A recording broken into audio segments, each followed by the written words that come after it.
সম্পর্ক শুধু রক্তেরই না, ভালোবাসার দায়িত্বেরও হয়। আজ এরকমই একটা গল্প শোনাবো আপনাদের। নন্দিতা, বয়স মাত্র 27, একটি বেসরকারি ব্যাংকে কাজ পেয়েছে। সদ্য ট্রান্সফার হয়েছে কলকাতায়।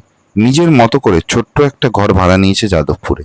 আর প্রতিদিন সকাল 8টার সময় বেরিয়ে পড়ে মেট্রোর দিকে। প্রথম দিনই তার দেখা হয়েছিল এক বৃদ্ধ রিক্সাওয়ালার সঙ্গে।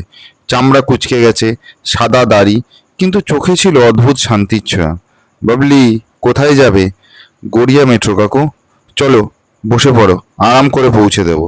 তারপর থেকে প্রায় প্রতিদিনই ওর সঙ্গে যেত নন্দিতা। একই রিক্সা, একই হাসি। ধীরে ধীরে অভ্যাসে পরিণত হলো ওর। রিক্সা জ্যামে আটকে গেলে কাকু বলতেন, তাড়াহুড়ো করো না মা, জীবনটাও ঠিক এমনই। যত তাড়াহুড়ো করবি দেখবি ততই সুন্দর মুহূর্তগুলো হাতছাড়া হয়ে যায়। একদিন নন্দিতা দেখলো কাকুর হাত কাঁপছে। কাকু, শরীরটা ঠিক আছে? একটু জ্বর হয়েছে মা, কাজ বন্ধ করলে তো খাওয়াও বন্ধ হয়ে যাবে, তাই বেরোতেই হলো। নন্দিতা বলল, কাল আমি ভাড়া দেবো না, তুমি এখন ওষুধটা কিনে দিচ্ছি, ওষুধটা খাও। বৃদ্ধ হেসে উত্তর দিল, তুই আমার যাত্রী, তোর হাসিটাই আমার ওষুধ। সেদিন সন্ধ্যায় বৃষ্টি পড়ছিল টিপ টিপ করে। অফিস থেকে বেরোতেও দেরি হয়ে গিয়েছিল নন্দিতা। পুরো রাস্তাটা কাদা। রিক্সা স্ট্যান্ডে কেউ নেই, শুধু এক কোণে সেই বৃদ্ধ দাঁড়িয়ে, পুরনো ব্যাগ কাঁধে, সম্পূর্ণ ভিজে। কাকু, তুমি এখনো দাঁড়িয়ে আছো? তোকে তো বলেছিলাম মা, তোকে অন্ধকারে ফেলে যাব না।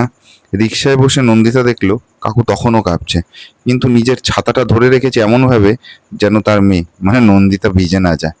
পরের দিন সকালে ফোন এলো, ম্যাডাম, এক রিক্সাওয়ালা কাকু হাসপাতালে ভর্তি হয়েছে। আপনার নামটা লেখা ছিল ওর পকেটে, আর ফোন নাম্বারটাও ছিল, তাই আপনাকে জানিয়ে দিলাম। নন্দিতা দৌড়ে পৌঁছে গেল। ডাক্তার বলল, পরিবার নেই, কেউ দায়িত্ব না নিলে চিকিৎসা করা সম্ভব হবে না কিন্তু দিদি। এক মুহূর্ত না ভেবে নন্দিতা ফর্মে লিখলো নন্দিতা ঘোষ, আর রিলেশনে লিখলো মেয়ে। কয়েকদিন চিকিৎসার পর কাকু কিছুটা সেরে উঠলেন। এর মধ্যে নন্দিতা প্রতিদিনই যেত, খাবার দিত, গল্প করত।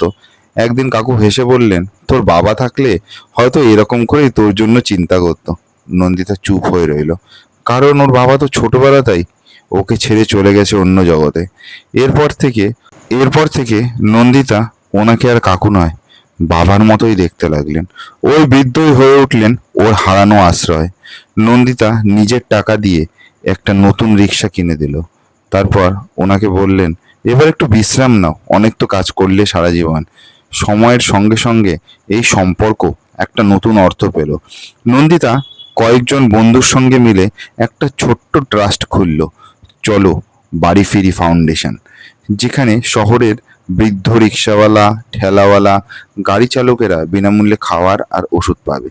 কেউ একদিন জিজ্ঞাসা করলো, এই কাজের অনুপ্রেরণা কোথা থেকে পেলি নন্দিতা? নন্দিতা হেসে বলল, একজন বৃদ্ধ আমায় শিখিয়েছিল, বাবা হওয়ার জন্য রক্তের নয়, হৃদয়ের বন্ধন লাগে। বছর খানেক পর হঠাৎ একদিন সেই বৃদ্ধ আর ফেরেনি।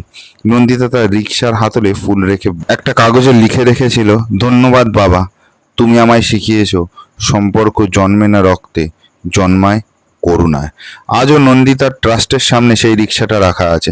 প্রতিদিন কেউ না কেউ আসে, সেখানে বসে, খায়। নন্দিতা মনে মনে ভাবে, বাবা নিশ্চয়ই এখানে আছেন, চুপচাপ হাসছেন।